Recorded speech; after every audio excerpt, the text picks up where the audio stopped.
Recording. There we go. Well, welcome everyone to this cold Friday morning, afternoon, I guess, 12:03.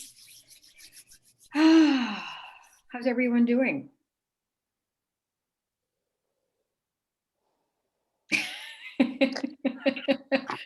Shall we do crappy to happy? Let's see, in chat, scale of 1 to 7, 1 being crappy, 7 being happy. Where are you?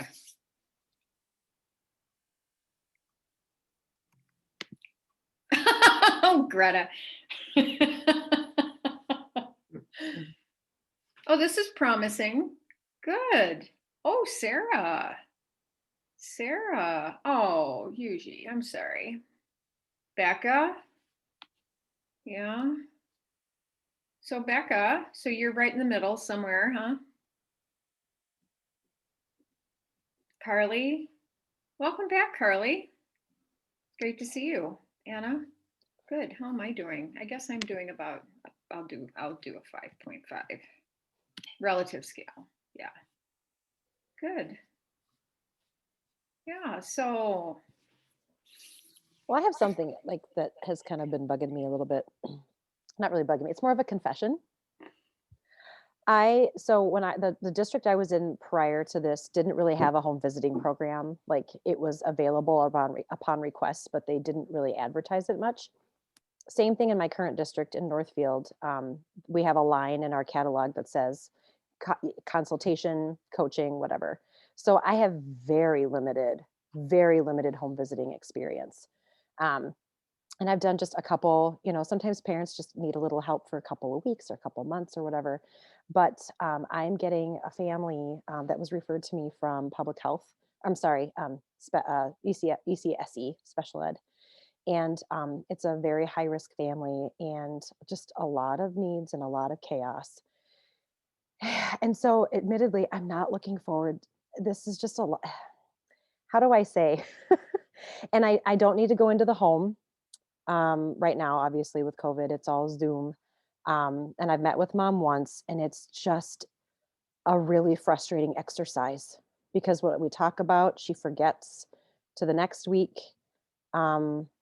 And I don't love it, you guys. And I don't know if there's some really great motivational speaker or book or something where people started just really not. I love the classroom setting.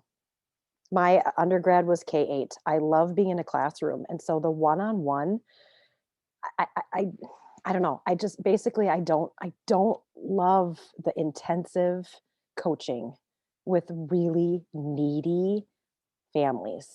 It just feels so like a slog, like I have my feet in concrete. And I don't know. I don't know. What do you got for me? Does it get better the more, like I said, I don't have, Nikki, you're like, I don't have a ton of experience. So it's not something, yeah. I'll just jump in. I have nothing to say to you, Ellen. Because what I have to say though is this is the right place. This is the group because my experience with this group is there is so much experience and wisdom, and I can point to individuals that I know have been doing home visiting too and one-on-one work. So so you are in very good hands. I know. That I will mute and let the others take over. Ellen, I have a thought, and that is, I think you could go to lunch with anyone in the whole world and you could close down that restaurant. You could talk for 4 to 8 hours, right? I don't mean talk, I mean connect. Yes. Because you're such a connector. And I think that piece of it is what we hang on to because we continue to ask those questions and we continue to guide our families and get to know them. And as we do, it unrolls and it unravels. And so for the visits that I've had that I too can relate, like this was a draining one, or I know this is a draining one, or more draining than some of the others, I think about closing down the restaurant. I have one thought too. I've done a decent amount of home visiting and I also work in a shelter. And it's really hard with families that you're working really hard with and you're giving them all this great stuff that you have, all this you have great ideas and you probably have great thoughts that you want to share with them. And then the next week it's like you've done nothing. Yes. You can't solve their problems. No. But you might be the one person that kind of plants a seed that maybe eventually they'll use. And I think, with the high risk families and families that are so complicated, it's just so different than dealing with kind of your typical ECFE families. Yeah. But kind of just remembering, like, you're not going to solve their problems, but you might be the one person that plants a seed that eventually they'll use. That's a really great thought. Thanks, Shelley. I have done a fair amount of home visits and done some work at the jail. And so I have a couple success stories. I mean, like I have a couple that meets 8:30 to 9:30 on Zoom after their kids go to bed. So that's a stretch for me. Yeah. But it started out, and they were arms crossed, and the dad is super sarcastic, and he would like throw out zingers at me all the time that were like the opposite of what I was trying to say. Like he was trying to get a rise out of me over and over and over. And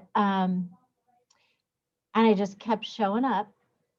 And I just, again, Carly mentioned about the connection with these families. Like, I just let, like, this is chance. I think just like Nikki said, where you can, you still have your teacher hat on, but it's just that love and connection that, like, just let that be enough.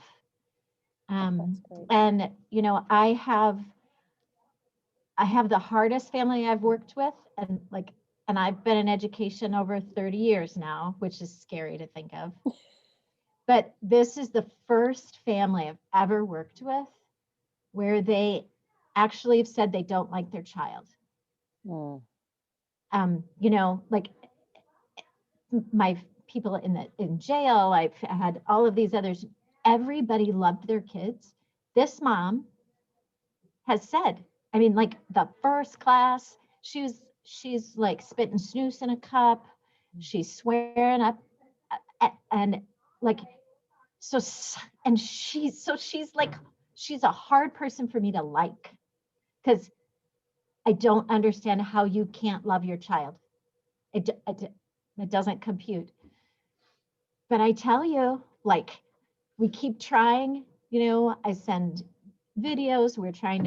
She's an ECSE parent, so that teacher's involved too. She doesn't show up to visits. She is late to come on.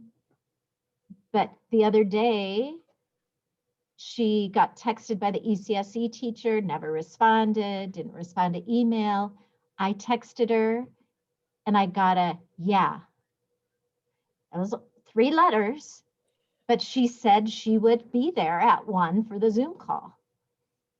She wasn't there at 1 for the Zoom call, but at 1:15, she texted me, not the ECSE teacher, and said, hey, can I come in 10 minutes? I forgot.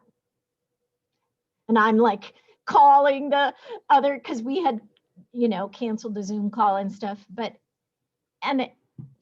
like it was a crazy visit. They were at the Cashwise grocery eating area, eating lunch, because their house that they rent is for sale, and they had to get out of the house. But she was there. So I just trust what everybody's saying about your own natural, that like your mama heart, because with so many of these hurt families, they never got that, and so they just don't trust anybody. Thank you. You can do That's it. awesome. You can do it. Thank you. Well, and celebrating the small wins too. Like, yeah, she was late and she forgot, but hey, she showed up later. So celebrating the small wins, which is not hard for me to do usually. But sometimes it's just, it just feels harder. I don't know why. It should feel bigger and better, but I think sometimes just admitting, like for me to be able to admit to my colleagues how hard it is with this mom, like it's, and so just saying, hey, this is hard, this is outside my comfort zone, you're telling us. And then it's like, okay, now I'm aware, a few more deep breaths, like, here we go. Many times when I get back from the shelter, I'll just go to Christy's office. She's not on today. She's at the advocacy. And I just would have to unload on her, and she just listens to me because it's just hard. It's your listening partner. Right. Yeah. And that, I mentioned last week or a couple weeks ago, like when I first was starting doing this and going to the jail and doing these home visits, and we have a lot of mixed race, so I was going to a lot of Somali families and Hispanic families, and like it smells different, it feels different, the furniture is different, like and that's where I worked with a therapist for a while just to deal with how do I not take on all their stuff.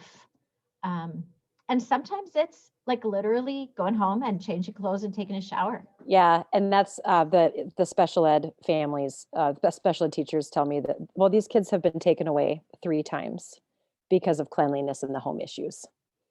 So I'm just like, oh, I'm glad we're doing Zoom right now. I think that Yeah. really there's some, again, how do we find the benefits, the positives? Because that's an element to the Zoom element. We still get to see the house, but we don't have to be in some of those things that for us, that's going to be uncomfortable, and then we're not going to be as effective as teachers. I have a question for those of you who've done that. I haven't done home visiting either, but even in the classroom, if I have a very one-on-one situation, sometimes I feel like, oh, I'm not a therapist. I don't know that I'm qualified for this. Is that more my own, like trying to set a boundary, like, oh, I can't go there, I'm not qualified? And some of you just jump in and go for it with the knowledge you have? Or is there a line is there a line there? I don't know.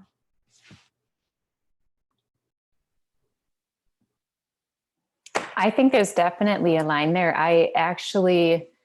Intensive home visiting is what I do for pretty much 100% of my job. The part that isn't intensive home visiting is working with the teen parents at an alternative school and working at the women's shelter. So I don't even know where to start. I feel like I want to help you, Ellen.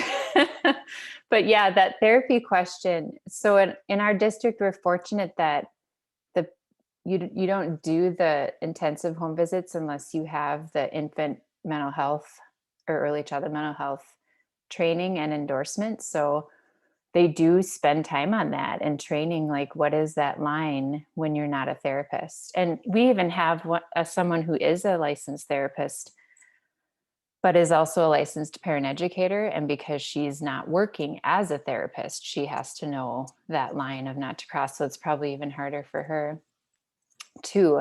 So that would be just a little bit on your question, Anna. I think there is definitely, but I also think that some of this work that comes up where we think, ooh, I'm not a therapist, or ooh, I don't want to do this.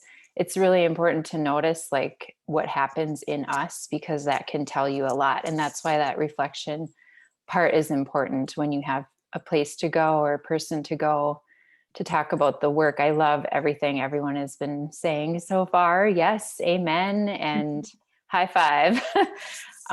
Another one of the things that I wanted to say, that in your question of like what's important or how you think about this, people talked about relationship and building relationship with the mom. And I love the idea of parallel process where you know how to build relationships with parents and with kids, but thinking of like anything that you do in your relationship with that parent is what you want them to be able to translate to their child. So that's the parallel process. And so, you know, you might be setting some boundaries with the parent. You might be just laughing and having some fun with the parent. All those things that we do with children too, we want to do in that relationship with the parents. And so when you can't find that in yourself, like, ooh, I can't have fun with this parent, or ooh, I can't sit with them in these feelings. That's the hard stuff to carry and to try to sort through and figure out. So next week, that doesn't necessarily come up in you, that you're like, oh my gosh, I hope she doesn't come on. I hope she doesn't come on today. I don't think I could do this. That feeling of dread can go away when we know some of that too. And like someone else said, we're asking parents to do things with their children that they did not get.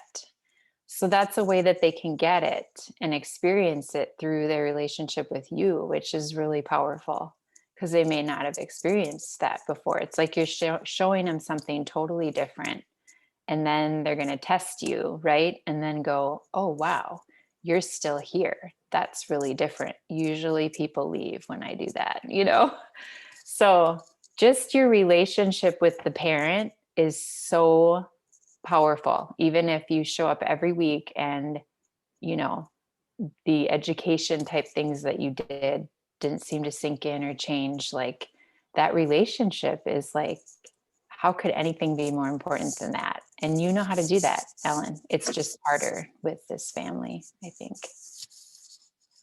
Oh gosh, Carrie, that's so helpful. Thank you.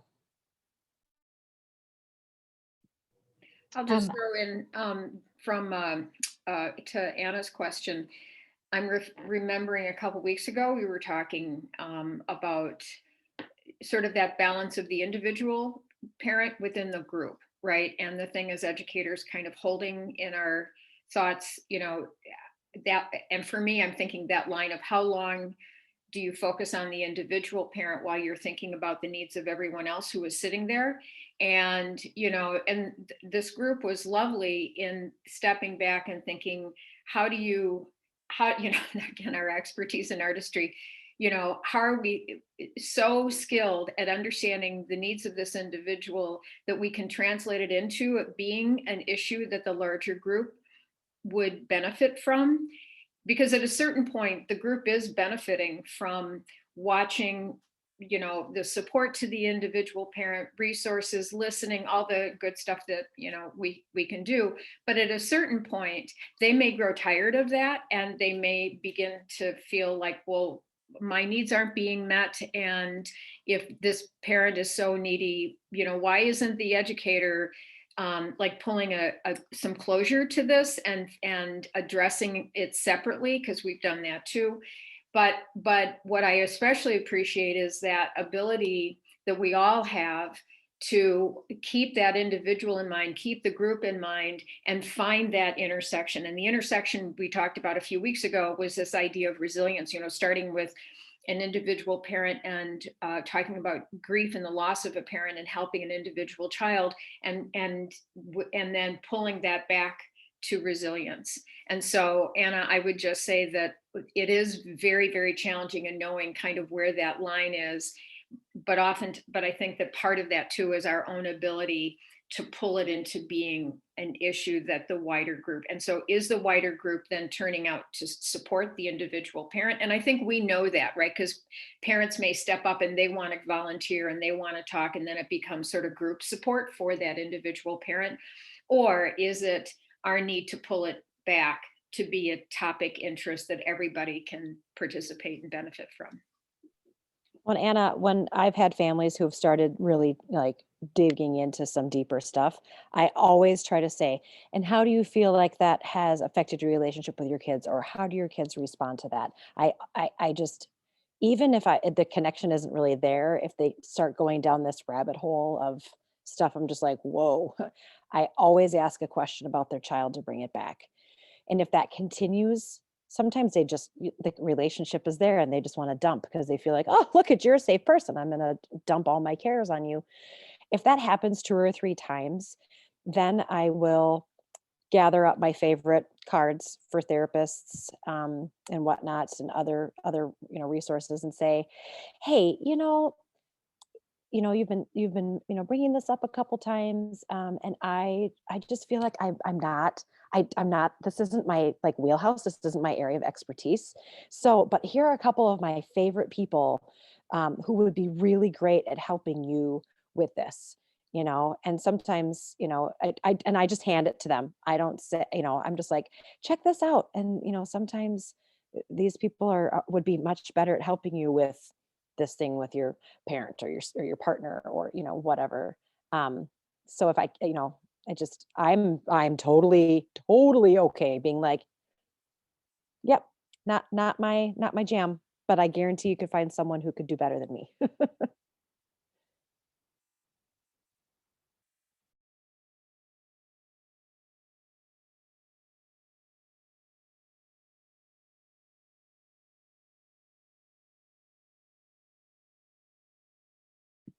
I'll just shout out to look at the chat and Karen's contribution of that relationships are the cradle of all learning.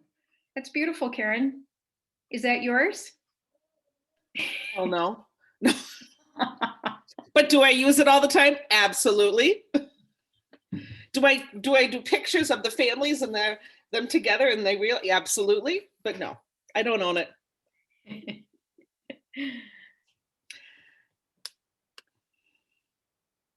I have a question about an opportunity, and that is for districts or parent and family educators in various locations.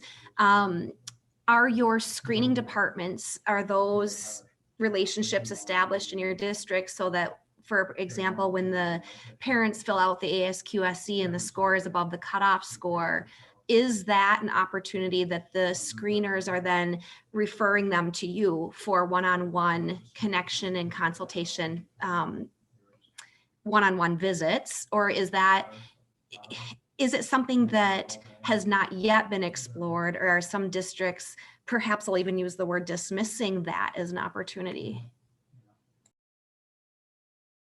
And I'll just throw out that there may be a question about what the ASQ is just in case anybody needs to know, please feel free to ask the group to explain an acronym. That's a brilliant idea, and it's never been brought up in my district that I know of. Wow, I can't believe I've never thought of that. That's where I get all of anybody who's flagged on ASQSE through screening. I get them all. They don't all take advantage of it. Some of them just will talk on the phone a bit on one phone call, but I've definitely had several of my one-on-one clients come through screening.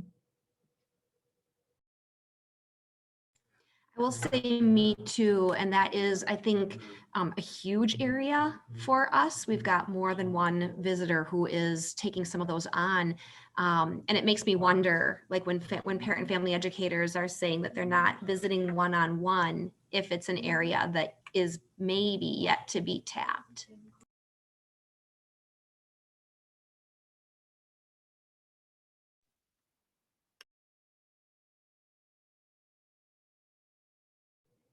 Yeah, I would say the majority of my referrals come from early childhood screening.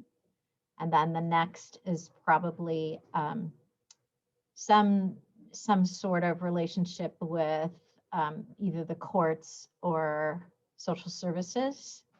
And then the third one would be ECSE teachers, preschool teachers, kindergarten teachers.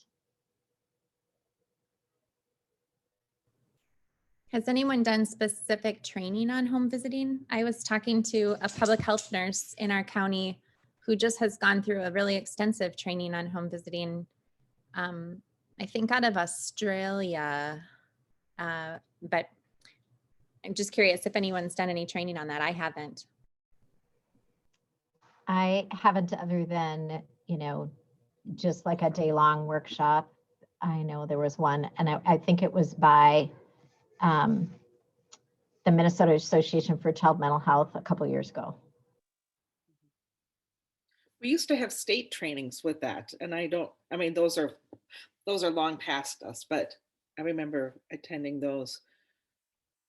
The cognitive coaching has also helped me with that coaching, and in coaching difficult families, and I mean, we all have boatloads of stuff to share with families, but they're not going to hear until they're ready.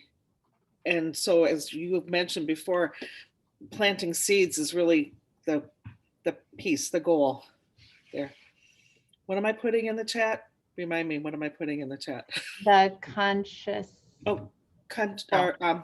sorry, cognitive coaching. bingo. Okay, I will put it in the chat and I'll give you a link. That'd be awesome. I don't know how it's working these days, but I've been through several, so.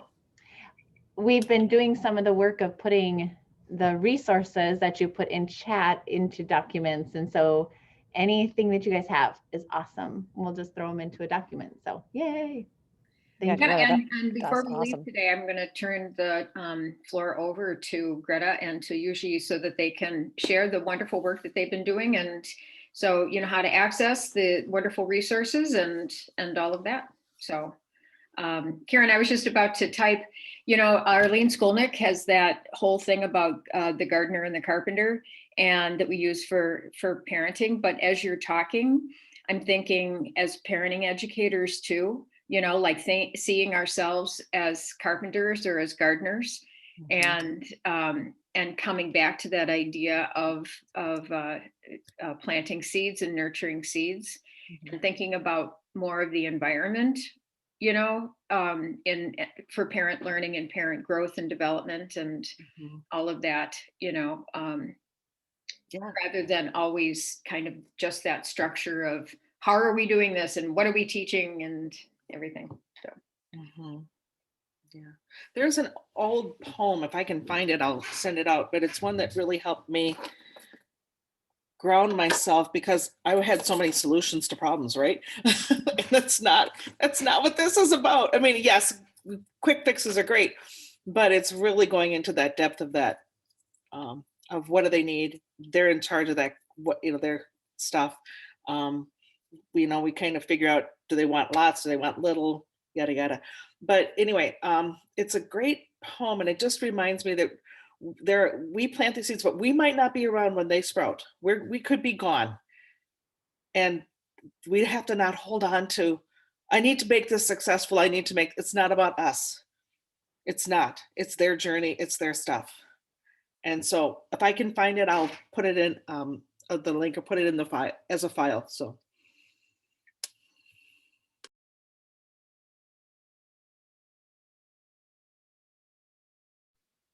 I just put in the chat, but I'm just going to preach again. I really feel like MACMA is the place to go for intensive work with families. So if you're not familiar with that and all their trainings, and then also SEED at the University of Minnesota has tons of online staff development classes. They're kind of expensive, but people in my district have been able to do them through getting grants to pay for them for staff. So those are really good too. And then I think it was Anna or somebody brought up screening.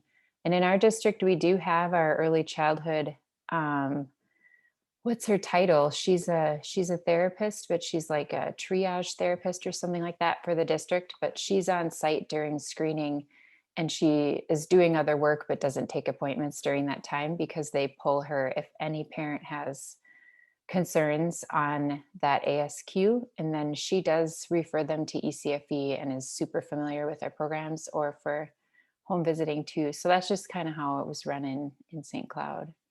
But I love this discussion. It's so great.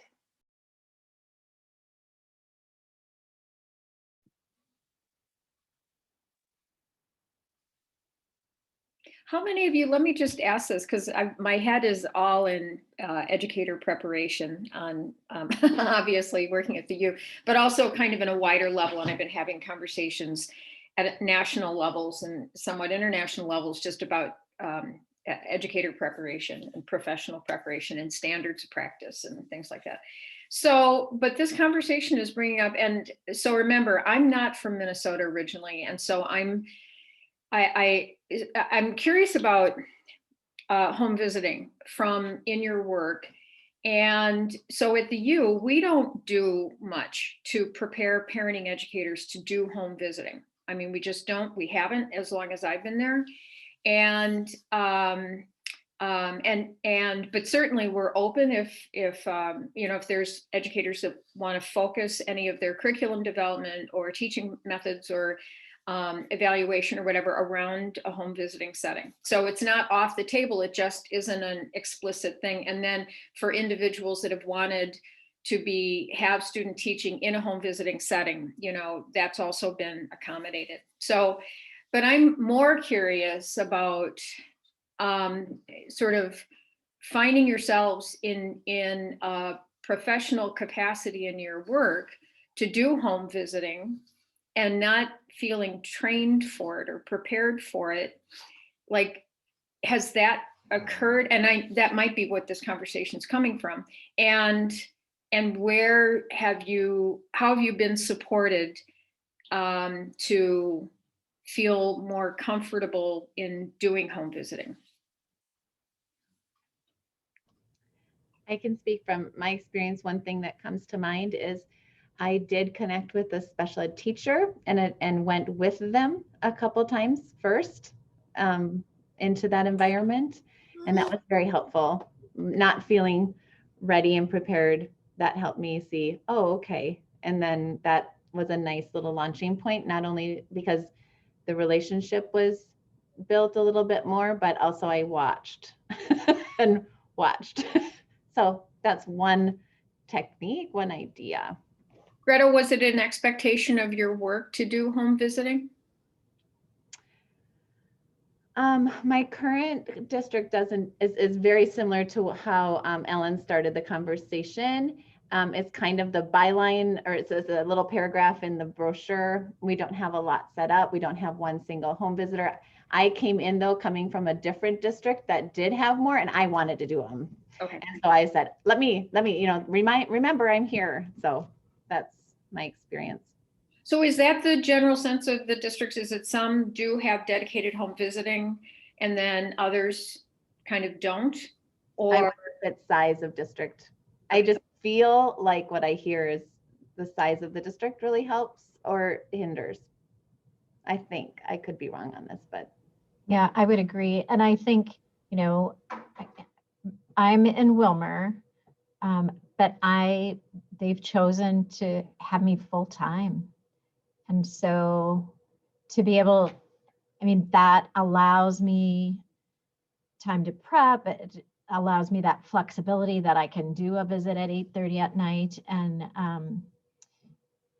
I think that if you've got that philosophical support from administration where they believe in just trying to reach all families and it's not all about the money, and that has helped tremendously. But in thinking about coming into this, it was an expectation that I would do home visits, and there was no, it was just here you go. I'm sure this will be great for families. And I like a challenge like that. But I realized that in an earlier time in my career, that could have been scary. I can share, in the Northwest Metro, we have a collaborative called HUG, or Helping Us Grow. And I did put it in the chat box. But we home visit, and each one of our districts puts forward home visitors to the Helping Us Grow home visiting program. And so that we're all associated with our respective ECFEs. And the reason I put that there, even for parent-family educators that are not part of the Northwest Metro, we meet every month. And so it's a team of providers that get together, and it's about this size. We have maybe 20 districts and different, so it's all up here. But through that support, I feel like the home visitors that are new to it, within a short amount of time, I feel like after they're participating and listening to all of the resources and the conversations and the support that just like you all offer to me and to everyone, that confidence, I think, builds because of the support that we all have. And so I put that link in there in case somebody does want to visit.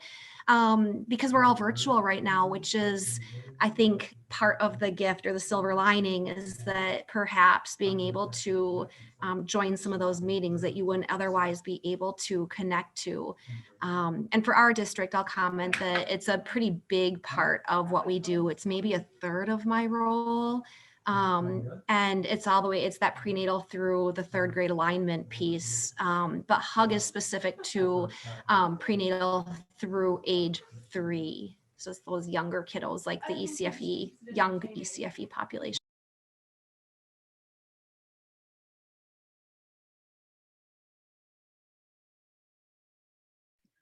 Thanks. I've in other worlds in extension, for instance, and in other parenting education. So the nurse home visitor model, right?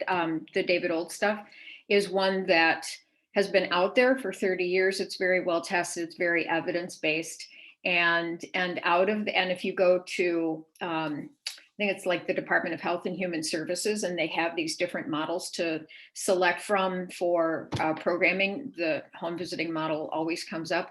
And then as Carrie's talking about, from infant mental health, I mean, home visiting is huge. I mean, it is a huge, huge dedicated area of work. And but again, I just think that it's one of these things that is clearly needed, but we kind of divide up education and home visiting and therapy and individual assistance and special ed and like all of these different things that for us as educators, especially on the front lines, can mean the resources are available, but we're kind of needing to kind of pick it up along the way. So. And thank you for sharing that beautiful poem, Karen. Was that the one that you were thinking about? That was the one. I'm sorry, I had to move it from one computer to another, so I was listening, but I wasn't paying as good of attention as I could have been. Sorry. There's one more that stood out to me that, and I'll just say it, and it's called The Courage to Mature. And I think about a family who they're just not there, and you don't know if they'll ever, you just don't, they don't like their kids, right? But this one says, since some people don't have the courage to mature unless someone has faith in them, we have to reach those we meet at the level where they stopped growing, where they were given up as hopeless and so withdrew into themselves and began to secrete a protective shell because they thought that they were alone and no one cared. They have to feel that they are loved very deeply before they dare to appear humble and kind, affectionate, sincere, and vulnerable.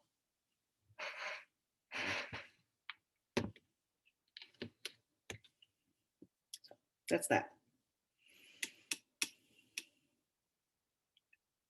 We can move away from poetry.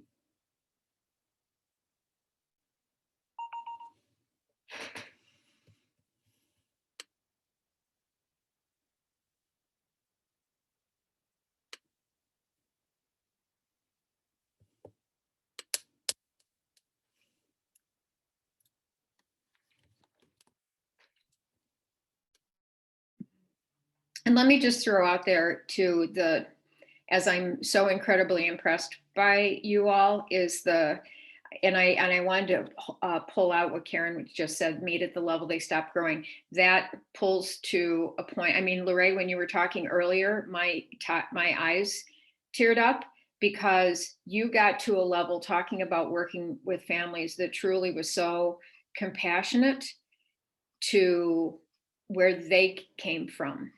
Right. And that moved beyond, now I'm going to get all verklempt, but that moved beyond our traditional talk about high risk families and demographics and neighborhood conditions and things like that, that I think over time just becomes kind of noise, right?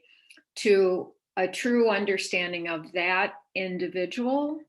And as Karen said here, right, where they stopped growing, like what caring didn't they get, what modeling didn't they get in their own life that just simply brought them to this point of saying, I don't like my child, right? And not judging that, but understanding it and then holding on to that with relationships and moving forward. So I truly appreciate our conversation, including all of this, because it's hard, but it's real. And it is that authentic place with parents.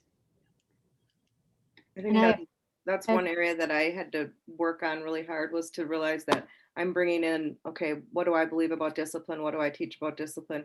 And then you're talking to this family who's had just chaos their whole life, and now they're raising their children in chaos. And that discipline model just doesn't work for them, or whatever it might be. That's just an example. So just what you were saying, Susan, like we have to kind of find out where they're at and figure out a way to help them, whether it's just the relationship piece or just the showing up each week, like you guys were talking about. They just don't have it in them to do it the way that the research says they should do it, because their life has been chaos. Yep. And it's not going to change quickly either, right? Absolutely. Yeah. It's going to be there for a while. I go If back at all. Yeah, if at all. I go back to the Growing Up Again book, and on the back of that book, there's the ages and stages. And then you can see there's also a parent growth piece. So what parents need to do, if they never grew at that stage, or they had some lumps in their life at that stage, what that looks like in their behavior, and then what helps them grow from here as an adult. And again, we always have to remember those boundaries between our therapy and our ECFB parent ed piece, but it's just great insight and been supportive. So I think I interrupted you, Greta. I think you were going to speak. That's okay. No, your stuff is so good. What was that book again? It's on the back of which book, Karen? It's in Growing Up Again. Growing Up Again. Dean Clark's book. And the book's been around for 20 years now. And it's also one of the U of M thingies. So you can go on the U of M site, and she's got her developmental stuff, but she doesn't have the parent growth stuff on there. She has the child growth stuff on there. So I think when we're recycling stages as an adult, it's a whole nother. I've totally forgot about that chart, Karen. Yeah. I was just like, That oh, needs to go in the chat. That chart, we need to find a link. Okay. That'll be very helpful. Well, Yeah. Someone can, we know who's, Ellen, come on. oh, fine. I'm on it. So that's Jean Clark. Sorry, I thought you said D Clark. So that's Jean. it's Dean Clark. Yeah, I heard D too, Susan. What I was going to say, Karen, is there's two things that come to my mind. One was, when we're talking metaphors, we can talk, the carpenter, and we can talk about the gardener. Another thing that comes to mind when I'm talking with an individual is the iceberg idea, remembering that this is what I'm seeing. This is who the person is, and it's so much more. And if I can think about that sometimes helps me as a metaphor. The other thing that has stuck with me all of my career, my mother-in-law was the director of early childhood special ed for many, many years for her career. And she would always say, Greta, I see some of the most resilient kids come out of some of the hardest situations, and they do very well. They figure it out. And I've seen some kids come out of family systems that look really good and healthy, and they struggle. And she says, so don't make a judgment. Don't prejudge these kiddos, and try to go in there with a perspective. And maybe it's the iceberg idea again, and yeah, so sometimes that helps me, not because it's really easy, like you said, sometimes to have a picture of what we can look at the charts and say, okay, but this person's here and they're supposed to do this, and it may or may not work that way. But we need to have we need to have had thought through it logically and made sense of things and put together so we can work towards something. But I don't know. She always helped me get perspective again when I started losing hope at times. Yeah. Anyway, that's all I was going to say. So can I share something? So I just read, so I really like Greta's mentioning about, some people, like they came from such bad condition, but they have strong resilience, right? So I just read a journal from NCFR journal. So they had, the topic is about a pandemic, parenting in pandemic. So they did a research about, lesbian and gay parenting and adoptive parenting compared to normal parenting during pandemic. So there is one of the kind of, like they mentioned, it seems like those families, they have lots of disadvantage. They have lots of adversary situation, but those families, they have stronger resilience than normal families. So I think this might, when you talk about it, I thought of this. I think it matches.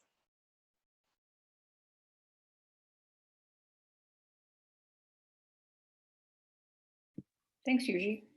Yeah, I think that too reminds us of, again, adding to the diversity of families and family structures and family conditions that encourages us to move beyond sort of our matriarchal mother-child, possibly, although it's usually the women who are there. I was, as an anecdote, I was on this talk the other day and they were talking about like work and family, and all these people are going this and this and this, and I'm sitting there going, why aren't women being mentioned? Oh my God. It's just like, it's the obvious point here.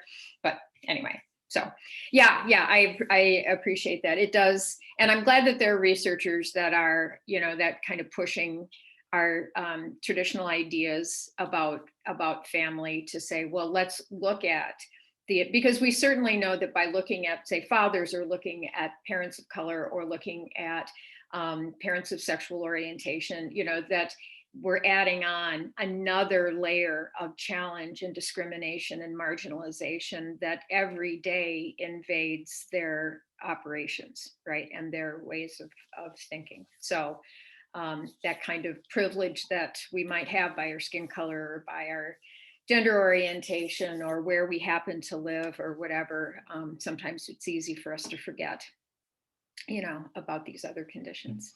Thank you. Gosh, you guys, what a great conversation today. Do any of you guys, Yuji, where did you read that? So does the National Council of Family Relations, do they post online? Do you get the book in the mail? Do you subscribe to it? Like, I am a member of it. Okay. So I receive the magazine like bi-monthly. And they, those are research, the current researchers. I really like this topic. I like about it is I feel like it's true. I have, myself, from my life experience, right? I feel like people, they experience more traumatic experience. Actually, they have stronger resilient, abilities. So, for example, you said those families in need, right? They are so kind of, troubled. However, don't overlook their ability about resilience. Think about it. Many, I from my observation from other parenting class, right? I feel like, many people, like many parents right now, families, they are from middle class and very well, very well educated. However, they have struggled the most during the pandemic. And many parents, many families, they experience much worse than this, right? So it's not that a big deal to them. So so I feel like actually, yes, I feel we may recognize their, how do you say, like, so one term I'm using, I'm trying to do research on this is asset-based mindset for education resilience. So, their adversary experience can be actually, we can shift the mental, like by shifting our mindset, we can help them to how do you say, build their confidence and self-esteem in their growth.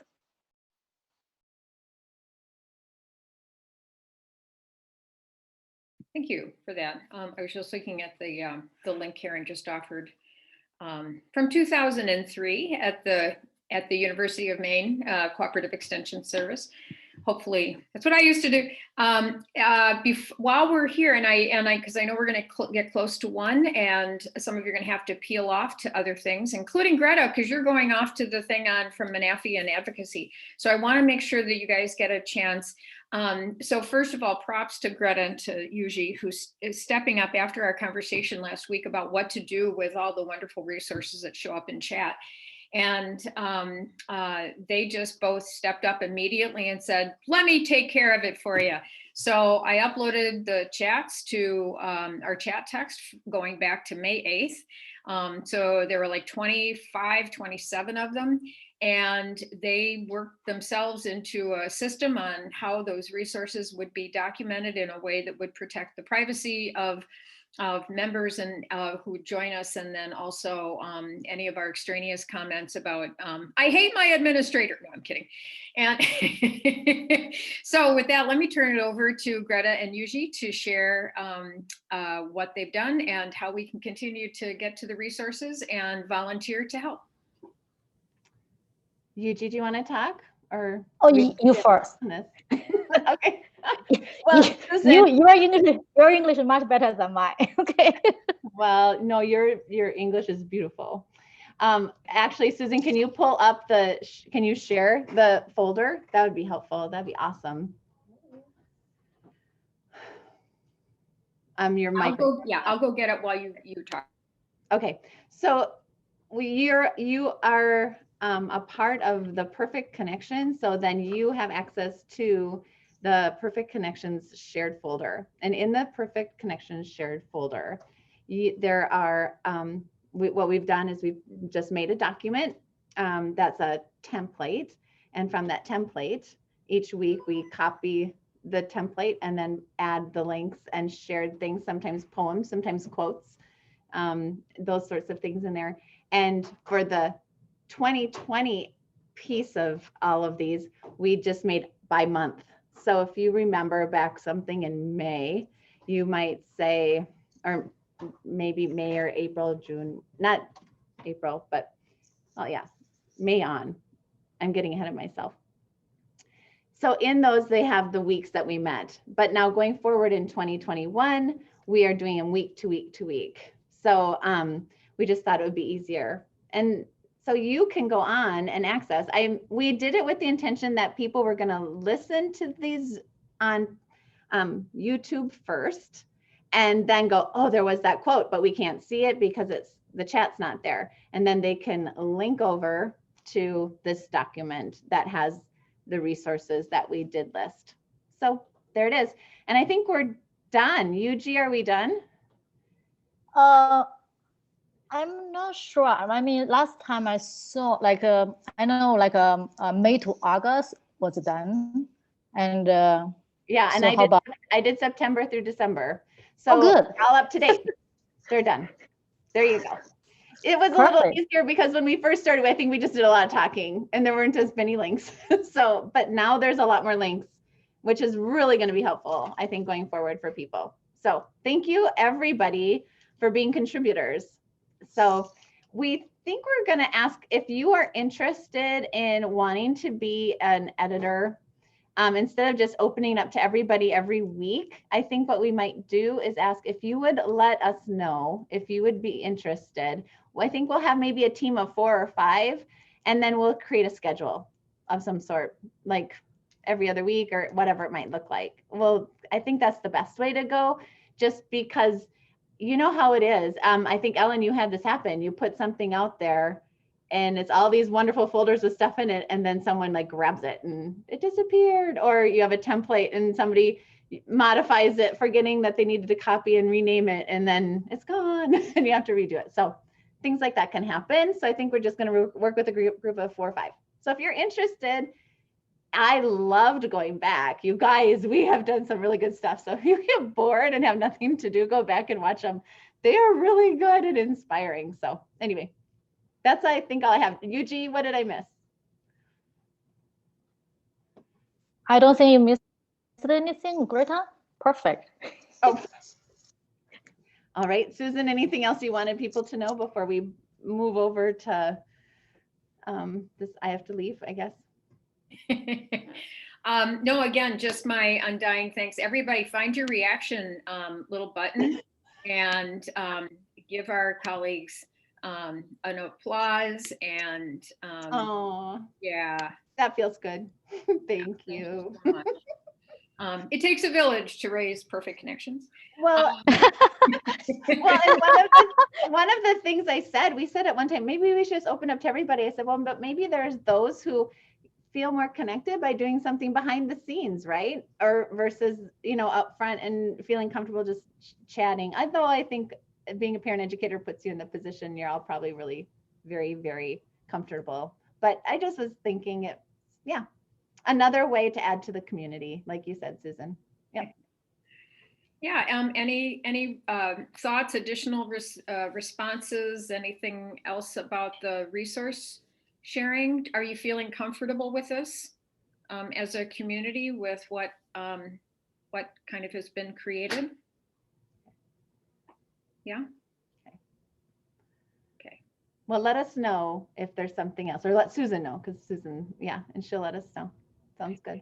Yeah, and maybe what I'll do is, we don't use the listserv too often, but I can embed the link to the drive in the signature to the listserv, so that when messages go out, reminders, whatnot, there'll be the Zoom link, the playlist link, and then we'll have the resource connections link. Perfect.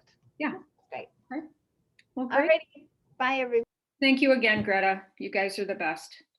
Thank you. Yeah. So, well, we're almost here to 1. Anything else? Any other questions that you have, or any other resources or ways that we can support you? So Susan, sorry, I have an elementary level question. So we talk about carpenter and gardener. I do not know this term. Could you help me on this? Sure. I'll find I think it was in the Atlantic. Anyway, so I'll just mention this, and then others of you who are far more knowledgeable than I do. But Arlene Skolnick is, I think that's her name, right? She's a psychologist out of California, Berkeley maybe. And so she writes about that there are different ways that we can look at how we parent or encourage people who are parents.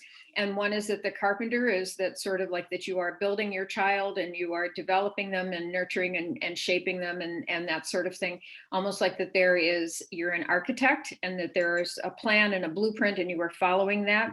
The other approach is to really understand the individual differences of each and every child and to really be more attuned to their growth. And so if you think about a gardener, that really is more laying the groundwork and the environment and nurturing the soil and really providing a healthy context for any individual, child's growth. And we think more about that, we're more likely to look at children's contexts. We're also more likely to look at our relationships with them, our ability to attune to the needs of each and every individual child. So rather than there being sort of this building, you're really more nurturing growth from the seed. Yuji, I have a great. link. I have a link. Oh. I'll drop it in the chat. NPR did a segment on this back in 2018. What kind of parent are you, gardener, carpenter? So this kind of gets just into it a little bit, but it sort of lays it out for you, and then you can decide if you want to go ahead and read the book. I think it's is it Gopnik or it's Gopnik. I don't know where they think Skolnick. Yeah. Skolnick? Yeah, I can't remember, but No, I think it is Gopnik. Yeah. Thank you. Thank you, Susan. Thank you, Ellen. Yeah. Perfect. Yeah. All right, guys. I will see you next week. Thanks for all the wonderful, amazing, as always, support and encouragement. Yeah. Well, hang in there, Ellen, and thanks for your question this morning. Thank you. Bye, See you later. Stay warm. You too.